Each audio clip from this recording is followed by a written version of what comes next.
Hi everyone, it's Bianca from the Stampin' Bee, and today I have for you a really pretty birthday card. It's using the new Stampin' Blends and the Birthday Blooms stamp set. This card is really cute. I love it. I love how it came out. It's very, very simple and fun, and of course I wanted to use my Stampin' Blends to get really pretty flowers done, and I had a lot of fun. It's really good practice on this particular flower stamp for your blends. It really is, and that's why I did so many colors. The one I'm going to do today for you is going to be in Cherry Cobbler. The other ones that I have up there were Calypso Coral, Daffodil Delight, and Rich Razzleberry. And I practiced with those first before I, of course, made a video. And it came out really, really nice. So I did speed up this video pretty fast because otherwise you're going to see me color forever and it's going to be like a 30 to 40 minute video, and that's kind of boring in my eyes. So I didn't want to do all that to you, to torture pretty much.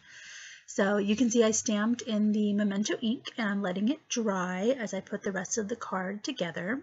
I used the Merry Little Christmas DSP, and it's the plaid, I guess you would call it. They call it buffalo something, I can't even remember the name, but it's really nice. And what I like about it is it's that black and white background. It just adds that little bit of texture, and then your flower can just pop with whatever color you pick to put on there. So I can go on forever and give you tips on how to use these markers. I've watched a lot of other demonstrators and a lot of other tips that they've come up with. It's pretty much you're on your own with this one on how comfortable you feel coloring. What I do, and I've learned this over the time that I've played with these markers, is that I do a flicking motion. And I go around my whole image, especially around the edge of it, and I flick the color back inward toward the image. And this is the reason why I do that. When I was first playing with it, I was going over the edge, just coloring like normal, and then I would go over with the darker color, and then I would blend them together, and it was too much ink. The way that alcohol base is, it was just too much, and then it would bleed out and run over my stamped image. And of course you don't want that. You know, you're not supposed to go outside the lines like that. And so what I started doing was flicking the color back in so that way it's minimal ink of the light color, then adding some dark, and then some of the blending.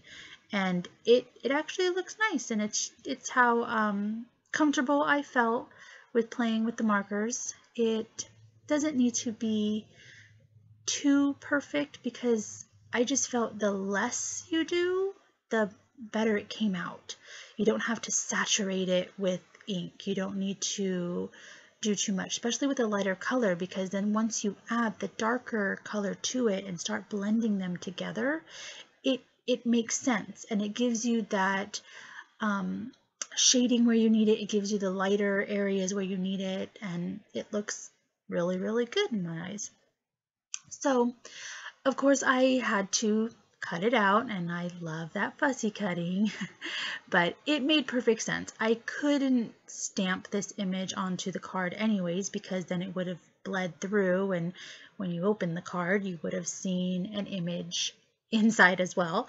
So I did have to cut it out. So it really didn't take that long to do. Like I've said before, I actually enjoy fussy cutting. It's very relaxing to me. I'll sit at home and stamp a bunch of images, color them in, and have fun with it, and then just turn on the TV or YouTube channel and I'll just start cutting away. It's my relaxing me time, and I have fun with it, and I can decide if I want to go really close to the line or leave it a nice white border, and figure out how I want to do my image. So I did lay it flat onto the card, and like I said, next to that black and white, it looks great.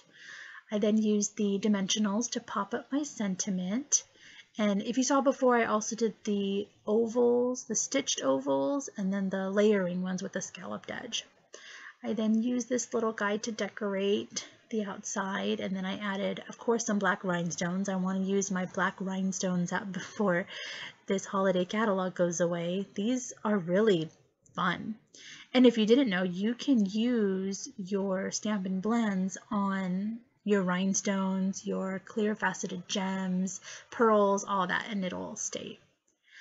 Then, as you can see, I forgot the inside, and I have on my blog all the pictures and everything set up that I decorated the inside, and I was like, wait, I forgot to do it.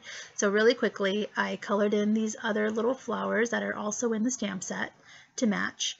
Again, I had to color these and cut them out because it wouldn't work if I stamped on the inside of the card. For what I'm trying to say is that if I stamped on the inside of my card, it then would have bled through to the back of the card. With these markers, you have to be careful how much you saturate it with the color and with the blending, and it will bleed through. That's why I have my grid paper on there as well. So things just to keep an eye on, that you don't want it to bleed through.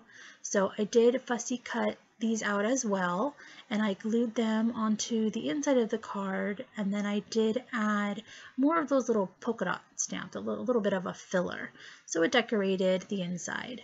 A tip I can give you if you want to stamp the envelope and color it in is to put a piece of cardstock inside your envelope. That way it separates the backing from it, and then you can color it in and it won't bleed all the way through. You should be perfectly fine. I have tried it a few times and it works out great.